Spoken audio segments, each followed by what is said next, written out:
Bunyi dering bel pintu yang nyaring memecah kesunyian sore yang kelabu.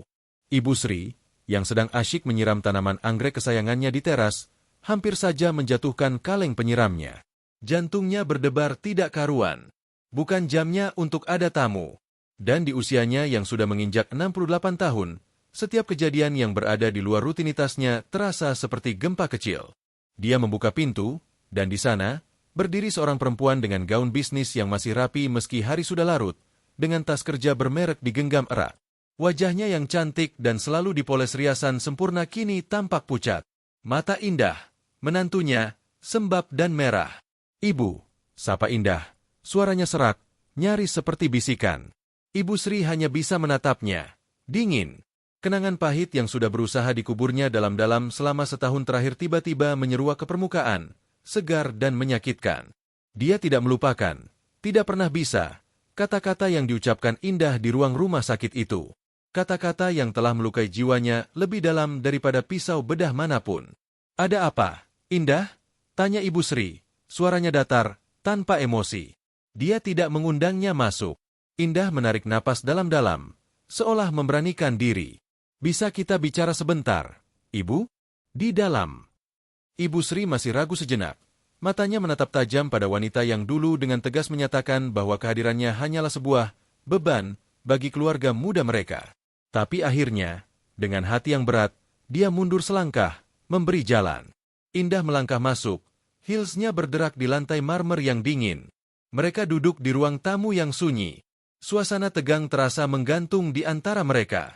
Ibu Sri duduk tegak di kursi favoritnya, sementara Indah duduk di ujung sofa, tubuhnya kaku, tangannya meremas-remas tasnya. "Ini tentang Arga," ucap Indah akhirnya, memecah kesunyian yang mencekik. Nama anak satu-satunya itu membuat Ibu Sri langsung siaga. "Arga kenapa?" tanyanya. Ada nada khawatir yang tak bisa disembunyikan. Indah menunduk, air matanya menetes lagi, membasahi gaunnya yang mahal. Dia ditahan, Bu. Sejak kemarin. Dunia Ibu Sri seakan berhenti berputar. Udara di paru-parunya terasa habis. Ditahan? Kenapa? Apa yang terjadi?" "Kasus korupsi, Bu. Di perusahaannya. Mereka menuduh Arga terlibat dalam penggelapan dana proyek. Nilainya sangat besar." Setiap kata yang diucapkan Indah seperti pukulan bagi Ibu Sri. "Tidak mungkin," bantu Ibu Sri, suaranya bergetar. "Arga anak yang jujur. Dia tidak akan melakukan hal seperti itu." "Tapi buktinya kuat, Bu. Ada dokumen, ada transaksi. Dia hanya seorang kepala divisi, tapi dia yang dijadikan kambing hitam. Atasannya yang main curang, tapi Arga yang menandatangani semuanya. Dia bilang, dia diancam."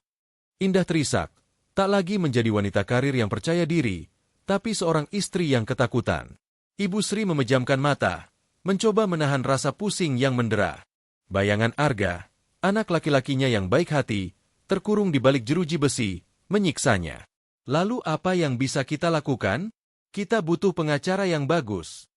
"Ini yang mau saya bicarakan, Ibu," kata Indah, mendesak. "Kami sudah hubungi pengacara terbaik.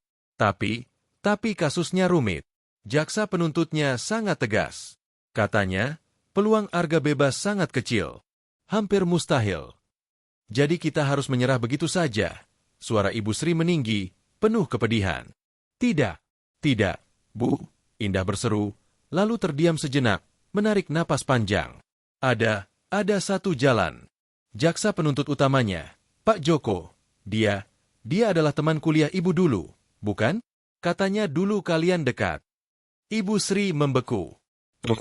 Nama itu membawanya kembali ke masa lalu, puluhan tahun yang lalu, saat dia masih menjadi seorang gadis muda yang penuh semangat, dan Joko adalah teman sekampusnya yang pendiam tapi cerdas. Mereka memang dekat, hampir saja menjadi sesuatu yang lebih, sebelum akhirnya jalan hidup memisahkan mereka.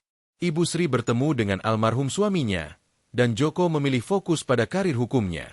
Mereka sesekali masih bertukar kabar, tapi itu sudah lama sekali. "Bagaimana kau tahu?" tanya Ibu Sri, curiga. "Saya cari-cari informasi, Bu. Siapa saja yang mungkin bisa membantu." Dan nama ibu muncul dalam kenangan masa lalunya. Dia sering membanggakan ibu dulu. Indah menjawab dengan cepat. Ibu Sri menghela napas. Itu dulu, Indah. Kami sudah lama tidak berkomunikasi. Tapi ibu bisa, kan? Ibu bisa menemuinya. Bicara padanya. Memohon padanya. Mungkin dia mau mendengarkan ibu. Mungkin dia bisa memberikan tuntutan yang lebih ringan. Arga tidak kuat di penjara. Bu, dia bukan orang seperti itu. Tangis Indah kini pecah. Tidak terbendung lagi. Ibu Sri memandangi perempuan di hadapannya. Perempuan yang dulu, di ruang rumah sakit saat dia baru saja menjalani operasi jantung, dengan wajah dingin tanpa sedikit pun belas kasihan, berkata, "Kami sudah membicarakan ini, Arga. Ibumu sudah tua dan sakit-sakitan. Dia cuma beban bagi kita. Biarkan dia di panti jompo saja. Di sana dia akan dirawat dengan lebih baik. Kita tidak bisa terus-terusan seperti ini. Waktumu habis untuk mengurusnya, kariermu terganggu." Kata-kata itu masih bergema di telinga Ibu Sri, lebih nyaring daripada bunyi apapun. Rasa sakitnya begitu dalam, membuatnya hampir tidak bisa bernapas saat itu. Dan Arga, anaknya, dengan wajah hancur, hanya bisa diam, terpojok oleh tekanan istrinya. Indah tidak tahu, atau mungkin tidak peduli, bahwa Ibu Sri sedang terbangun dan mendengar segalanya dari balik tirai kamar rumah sakitnya. Ibu Sri memilih untuk diam, dan sehari setelah pulang, dengan sisa kekuatan dan harga dirinya, dia memutuskan untuk tinggal sendiri di rumah tua ini, menolak tawaran, atau lebih tepatnya, perintah, untuk masuk panti jompo. Dia lebih memilih kesepian yang bermartabat daripada menjadi beban di rumah anaknya sendiri. Dan sekarang, wanita yang sama yang menyebutnya beban ini duduk di depannya, memohon agar dia menggunakan kenangan masa lalunya, menggunakan sisa-sisa pengaruh yang mungkin masih dia miliki untuk menyelamatkan suaminya. "Ibu," bisik Indah, suaranya penuh keputusasaan yang dalam. "Saya mohon. Ibu adalah satu-satunya harapan kami. Saya tidak tahu lagi harus berbuat apa. Saya. Dia terisak-isak, bahunya terguncang. "Maafkan saya, Ibu. Maafkan saya untuk semua yang pernah saya katakan. Saya bodoh. Saya sombong. Tolong, selamatkan Arga." Ibu Sri memandangi tangis menantunya. Di hatinya, ada kepuasan yang pahit dan tidak mengenakan. Ada suara kecil yang berbisik, dia pantas mendapatkan ini. Biarkan dia merasakan bagaimana rasanya ketika harapan satu-satunya ada di tangan seseorang yang telah dia lukai. Tapi di sisi lain, ada bayangan Arga. Anaknya, darah dagingnya. Dia tidak tega membiarkan anaknya menderita, hanya untuk membalas dendam pada Indah. Dia berdiri, berjalan pelan ke jendela, memandang taman kecilnya yang mulai diterangi lampu taman. Kenangan tentang Arga kecil, yang selalu tertawa dan memeluknya erat, membanjiri pikirannya. Dia mencintai Arga lebih dari apapun di dunia ini. Lebih dari harga dirinya yang terluka, lebih dari keinginan untuk membiarkan Indah merasakan konsekuensi dari perbuatannya.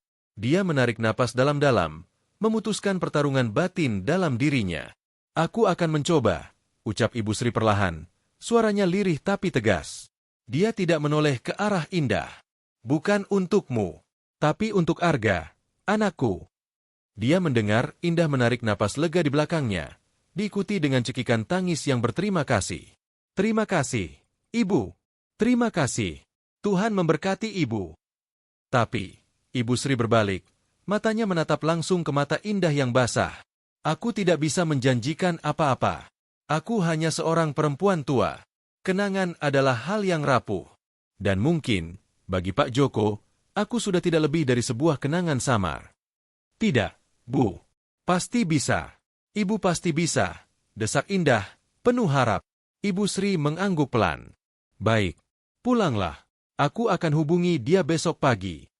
Setelah Indah pergi, meninggalkan aroma parfum mahal dan suasana keputusasaan yang pekat, Ibu Sri kembali ke kursinya. Tubuhnya terasa sangat lelah, bagai menanggung beban 1000 tahun. Dia memandangi foto di atas meja, foto dirinya yang masih muda, bersama almarhum suaminya dan Arga yang masih kecil, tersenyum bahagia. Keluarga yang dulu dia kira akan menjadi perlindungannya di masa tua.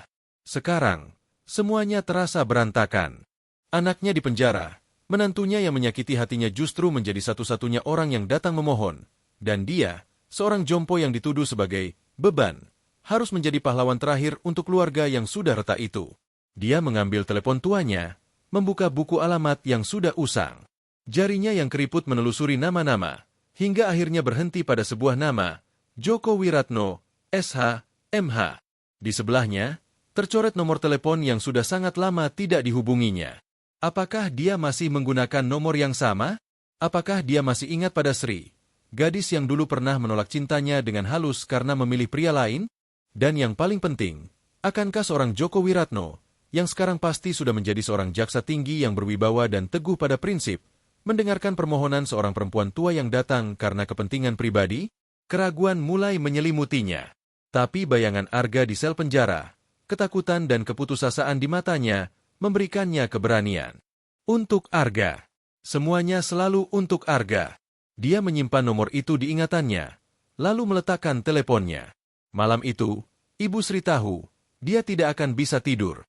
Pikirannya akan dipenuhi oleh masa lalu yang telah lama terkubur, oleh rasa sakit yang belum sembuh, dan oleh ketakutan akan masa depan anak satu-satunya. Dan di tengah semua kekacauan ini, ada satu pertanyaan yang terus mengusiknya. Apakah pengorbanannya ini akan sia-sia, atau justru akan membawanya pada penutup yang tak terduga bagi luka-luka yang selama ini dia pendam dalam diam? Pagi itu, matahari menyinari uban Ibu Sri dengan kehangatan yang tak mampu menembus dingin di relung hatinya. Tangannya, yang kerap gemetar mengangkat segelas teh, kini terasa lebih stabil saat memegang handphone tua miliknya. Setiap detik terasa seperti abadi sebelum dia memutuskan untuk menekan tombol hijau di layar ponselnya, menghubungkan dirinya dengan sebuah kenangan yang sengaja dibiarkannya memudar. Halo? Suara di seberang telepon terdengar parau, namun masih mengandung wibawa yang familiar. Ibu Sri menelan ludah. Djoko. Ini. Sri. Diam sejenak. Lalu, Sri? Sri Mulyani. Suara Djoko terdengar berubah. Ada kejutan yang tak tersembunyi. Ini benar-benar kejutan. Sudah bertahun-tahun. Maaf mengganggu, Djoko. Saya tahu ini tiba-tiba sekali. Suara Ibu Sri bergetar, meski berusaha dikendalikan. Tidak mengganggu. Hanya saja, terkejut. Ada yang bisa saya bantu, Sri? Nada Djoko berubah menjadi profesional, namun masih hangat. Ibu Sri menarik napas dalam-dalam. Saya perlu bertemu denganmu, Djoko. Bisakah kita bertemu? Ini penting. Sangat penting. Diam lagi. Lebih lama dari yang pertama. Ibu Sri bisa mendengar suara lalu lintas di belakang Djoko. Tentu, Sri. Bagaimana kalau kita bertemu di taman dekat kantor kejaksaan? Jam 1 siang? Saya punya waktu 1 jam. Baik. Terima kasih, Djoko. Sampai jumpa nanti. Begitu telepon ditutup, Ibu Sri menutup matanya, melepas napas yang tak disadari ditahannya. Langkah pertama telah diambil. Sekarang, dia harus mempersiapkan diri untuk pertemuan yang bisa menentukan nasib anaknya. Tepat pukul 1, Ibu Sri sudah duduk di bangku taman, tangannya meremas-remas sapu tangan di pangkuannya. Dia memakai baju terbaiknya, sebuah kebaya sederhana yang dulu sering dipuji almarhum suaminya. Dia melihat seorang pria berambut putih yang juga memakai kemeja putih necis dan jas tangan, berjalan mendekat dengan langkah tegap. Wajahnya masih memiliki sisa-sisa ketampanan masa muda, dengan mata yang tajam dan bijaksana. Sri. Djoko tersenyum kecil, duduk di sebelahnya. Kau tidak berubah banyak. Ibu Sri mencoba membalas senyum. Kau terlalu baik, Djoko. Dirimu yang terlihat sangat berwibawa. Djoko menghela napas, memandangi air mancur di depan mereka. Waktu, Sri. Waktu mengubah kita semua. Sekarang, katakan padaku, apa yang membuat Sri Mulyani yang dulu begitu angkuh akhirnya mencari aku setelah berapa lama ini? 35 tahun. Rasa malu menyergap Ibu Sri. Dia tahu Djoko mengingat penolakannya dulu. 40, Djoko. Dan, ini tentang anak saya, Arga. Dia mulai bercerita. Pelan-pelan, dengan suara yang kadang tercekat, dia menceritakan tentang Arga, tentang penangkapannya, tentang tuduhan yang dihadapinya. Dia tidak menyebut-nyebut tentang Indah, atau kata-kata, beban, yang masih membekas di hatinya. Fokusnya hanya pada Arga, anaknya yang tidak bersalah, yang terjebak dalam permainan orang yang lebih berkuasa. Djoko mendengarkan dengan saksama, wajahnya serius. Matanya yang tajam mempelajari setiap emosi yang terpancar dari wajah Ibu Sri. Sri, ucapnya lembut setelah Ibu Sri selesai. Aku memahami kepedihanmu. Sebagai seorang ibu, tentu kau ingin melakukan apapun untuk anakmu. Tapi, sebagai jaksa penuntut umum dalam kasus ini, aku harus bersikap objektif. Bukti-bukti yang ada sangat kuat. Arga mungkin hanya alat, tapi dia terlibat. Tanda tangannya ada di sana. Tapi dia diancam. Joko, dia tidak punya pilihan. Bantah Ibu Sri, suaranya mendesak. Ancaman itu sulit dibuktikan di pengadilan, Sri. Yang hakim lihat adalah fakta dan bukti. Joko meletakkan tangan di atas tangan Ibu Sri yang gemetar. Aku tidak bisa berjanji apa-apa. Tapi aku janji akan meninjau ulang berkas perkara ini dengan lebih saksama. Akan kulihat apakah ada celah, apakah ada ketidaksesuaian. Itu yang terbaik yang bisa kulakukan. Air mata Ibu Sri akhirnya tumpah. Itu bukan jaminan, tapi itu sesuatu. Sebuah celah harapan. Terima kasih, Joko. Terima kasih. Mengapa istrimu yang tidak menemuiku? Tanya Joko tiba-tiba, membuat Ibu Sri kaget. Indah, bukan? Seharusnya dia yang lebih aktif menangani ini. Ibu Sri menunduk, menyembunyikan rasa sakit di matanya. Dia sedang tidak enak badan. Bohong kecil itu terpaksa diucapkannya. Dia terlalu bangit untuk mengungkit aib keluarga di depan Joko. Joko mengamatinya sejenak, seolah bisa membaca kebohongan itu, tapi dia memilih tidak mengejar. Baiklah, aku harus kembali. Tenang, Sri. Aku akan melakukan yang terbaik, sesuai prosedur dan hukum. Setelah Joko pergi, Ibu Sri duduk lama di taman, merasa hampa. Percakapan itu tidak memberikannya kepastian, hanya menambah kecemasan. Dia pulang dengan langkah gontai, hanya untuk menemukan Indah sudah menunggu di teras rumahnya. Wajahnya penuh harap yang menyiksa. Bagaimana, Bu? Apa katanya? Tanya Indah, langsung menyambutnya. Ibu Sri melewatinya, masuk ke dalam rumah. Dia hanya berjanji akan meninjau ulang berkas. Tidak ada jaminan. Wajah Indah langsung muram. Hanya itu. Itu tidak cukup. Ibu harus bertemu lagi dengannya. Bu, meyakinkannya. Mungkin ibu bisa mengingatkannya pada masa lalu kalian. Pada perasaannya dulu pada ibu. Ibu Sri membeku, lalu berbalik dengan wajah marah. Apa yang kau usulkan, Indah? Kau ingin aku memanfaatkan perasaan lama seorang pria yang sudah kupilih, untuk tidak kupilih puluhan tahun yang lalu? Kau ingin aku mempermalukan diriku sendiri? Tapi untuk Arga, Bu. Ini untuk Arga. Apa salahnya mencoba segala cara? Tangis Indah, berlutut di hadapan Ibu Sri. Ibu, saya mohon. Saya akan melakukan apapun. Saya akan merawat ibu, menjemput ibu tinggal bersama kami lagi. Apapun. Tolong, selamatkan suami saya. Melihat menantunya berlutut, bukannya membuat Ibu Sri luluh, justru membuatnya semakin marah. Disinilah mereka sekarang. Seorang perempuan yang dulu begitu angkuh, kini merendahkan diri di kakinya, memohon dengan cara yang hampir tak terhormat. Tapi di balik kemarahan itu, ada rasa iba yang menyakitkan. Bangun, Indah, kata Ibu Sri dengan suara lelah. Jangan rendahkan dirimu seperti ini. Aku sudah melakukan apa yang aku bisa. Sekarang, kita hanya bisa menunggu. Tapi Indah tidak bisa menunggu. Keputusasaannya membuatnya melakukan hal-hal nekat.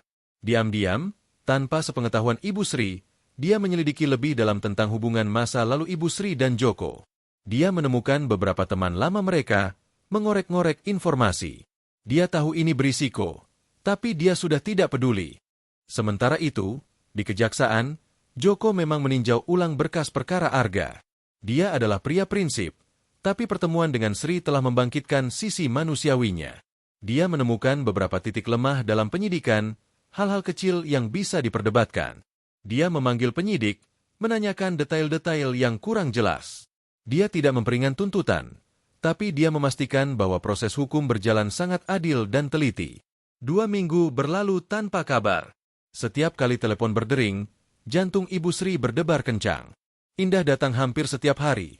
Wajahnya semakin pucat dan kurus, selalu menanyakan apakah sudah ada kabar dari Pak Joko. Tekanan dari Indah mulai terasa seperti beban baru bagi Ibu Sri. Hingga pada suatu sore, telepon di rumah Ibu Sri berdering. Bukan dari Joko, tapi dari seorang pengacara yang ditunjuk oleh Indah. Bu Sri, ada perkembangan. JPU-nya, Pak Joko, mengajukan permohonan untuk menambah visum atas beberapa dokumen. Ini bisa memperlambat proses, dan dalam hukum, waktu bisa bekerja untuk kita. Ini adalah tanda baik. Sepertinya JPU-nya memang serius meninjau ulang. Ibu Sri mengucapkan terima kasih dan meletakkan telepon. Dia merasa sedikit lega, tapi juga cemas. Perlambatan ini berarti penderitaan Arga di tahanan juga diperpanjang. Ketika dia memberitahu Indah, reaksinya tidak seperti yang diduga. Itu bagus, Bu. Itu artinya dia mendengarkan ibu. Seru Indah, matanya berbinar. Sekarang adalah saatnya untuk mendorong lebih keras. Bu, undang dia untuk makan malam di sini. Ciptakan suasana yang lebih personal. Di kantor, dia adalah jaksa. Tapi di sini, di rumah ibu, dia adalah Joko, teman lama ibu. Ibu Sri terkejut. Itu tidak pantas. Indah. Lagi pula, apa maksudmu dengan dorong lebih keras? Indah mendekat. Suaranya berbisik penuh intensitas. Ibu masih seorang perempuan yang anggun, Bu. Joko, dari caranya memandang ibu di taman itu, pasti masih menyimpan sesuatu. Manfaatkan itu. Untuk Arga. Mendengar itu, darah Ibu Sri mendidih. Keluarlah dari rumahku, Indah. Ucapnya dengan suara rendah yang bergetar marah. Sekarang juga. Tapi Bu. Keluar. Teriak Ibu Sri untuk pertama kalinya dalam hidupnya. Suaranya memecah kesunyian rumah. Indah terpana. Lalu wajahnya memerah karena gabungan antara malu dan marah. Dia mengambil tasnya dan pergi tanpa berkata-kata. Ibu Sri terguncang. Dia menyadari bahwa keputusasaan telah membuat Indah kehilangan moralnya. Dan dia, Ibu Sri, hampir saja terjerumus dalam permainan kotor yang diusulkan menantunya. Untuk pertama kalinya, dia meragukan keputusannya untuk membantu. Apakah dengan membantu Arga, dia secara tidak langsung membiarkan Indah menginjak-injak harga dirinya untuk kedua kalinya? Dia memandangi foto Arga di meja. Apa yang harus ibu lakukan, Nak? Bisiknya pada foto itu. Hingga kapankah pengorbanan ini harus berlanjut? Dia tidak tahu bahwa ujian terbesarnya belum datang. Keesokan harinya, Joko menelepon secara pribadi. Suaranya terdengar aneh. Serius. Sri, bisakah kita bertemu lagi? Ada sesuatu yang perlu kita bicarakan.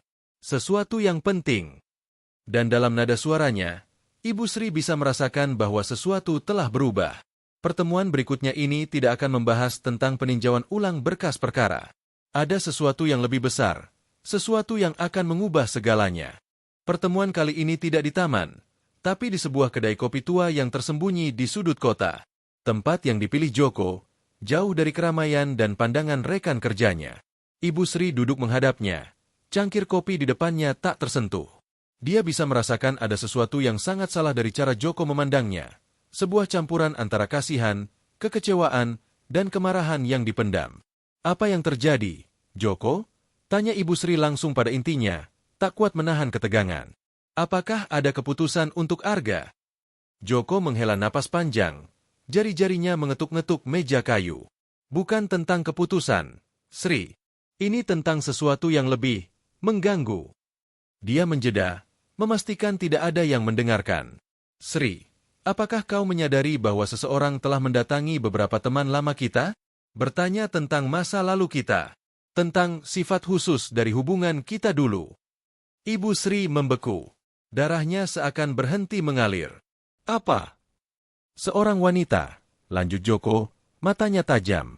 Dia memperkenalkan diri sebagai bagian dari tim hukum, tapi pertanyaannya tidak profesional.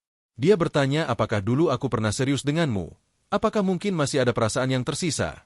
Apakah pengaruh MU padaku bisa digunakan dalam kasus tertentu? Suara Joko semakin rendah dan berbahaya. Kau tahu siapa wanita itu, Sri? Ibu Sri tidak bisa berkata-kata. Mulutnya kering. Dia tahu persis siapa pelakunya. Indah. Keputusasaan buta menantunya telah mendorongnya melakukan kebodohan yang tak terampuni. Dia adalah menantuku, Joko. Ucap Ibu Sri akhirnya. Suaranya bergetar penuh malu. Indah. Joko mengangguk pelan. Wajahnya seperti batu. Aku sudah menduganya. Aku melakukan pemeriksaan latar belakang kecil setelah panggilan aneh itu mulai berdatangan. Dia menatap langsung ke mata Ibu Sri. Jadi, ini rencananya? Kau mendatangiku, memohon untuk anakmu, sementara di belakangku, orangmu mencoba mengumpulkan bahan untuk memerasku secara emosional? Atau mungkin malah menjebakku? Tidak, teriak Ibu Sri, hampir menjatuhkan cangkirnya. Beberapa pelanggan lain menoleh. Dengan suara berbisis bergetar, dia melanjutkan, "Demi Tuhan, Joko, aku tidak tahu apa-apa tentang ini. Aku tidak akan tidak pernah merendahkan diriku, atau dirimu, dengan skema kotor seperti itu. Aku datang padamu karena aku tidak punya pilihan lain. Hanya itu." Dia menceritakan segalanya. Tanpa lagi menyembunyikan rasa malunya, dia mengungkapkan kata-kata, beban, yang diucapkan Indah, keputusannya untuk hidup sendiri, dan bagaimana Indahlah yang mendesaknya untuk menemui Joko. Dia mengaku bahwa Indah memang pernah mengusulkan untuk mendekati Joko, tapi dia telah mengusirnya dari rumahnya karena itu. Dia putus asa, Joko. Dia tidak berpikir jernih. Tapi aku bersumpah, aku tidak terlibat dalam penyelidikan kotor ini. Aku bahkan tidak tahu dia melakukannya. Air mata rasa malu dan kemarahan mengalir di pipinya yang keriput. Joko mendengarkan, ekspresi kerasnya perlahan luntur digantikan oleh sebuah kesedihan yang dalam. Dia percaya pada Ibu Sri. Dia bisa melihat kejujuran dan penghinaan yang mendalam di matanya. "Aku percaya padamu, Sri," ucapnya akhirnya, membuat Ibu Sri melepaskan napas yang tercekat. "Tapi kau harus mengerti, ini sangat-sangat serius. Tindakan menantumu bisa ditafsirkan sebagai upaya menghalangi proses peradilan, mengintimidasi jaksa. Ini adalah tindak pidana. Tolong, Joko," Ibu Sri memohon. Tangannya meraih tangan Joko tanpa sadar. "Jangan laporkan dia. Keluargiku sudah hancur-hancuran. Arga di penjara. Indah, dia salah. Sangat salah. Tapi dia melakukannya karena mencintai suaminya. Tolong." Joko memandangi tangan tua yang menggenggam tangannya. Dia diam untuk waktu yang lama, berpikir. Dia harus dihentikan, Sri. Sebelum dia melakukan sesuatu yang lebih bodoh lagi yang akan menghancurkan semuanya. Kasus ini, karierku, dan keluarganya sendiri. Aku tidak akan melaporkannya, tapi dengan satu syarat, kau harus membawanya menghadapku. Hari ini juga, dia harus mendengar langsung dariku tentang konsekuensi dari perbuatannya.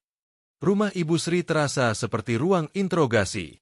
Indah dipaksa oleh Ibu Sri untuk datang, dan sekarang dia duduk di kursi, berhadapan dengan Joko yang berdiri dengan wibawa di ruang tamu.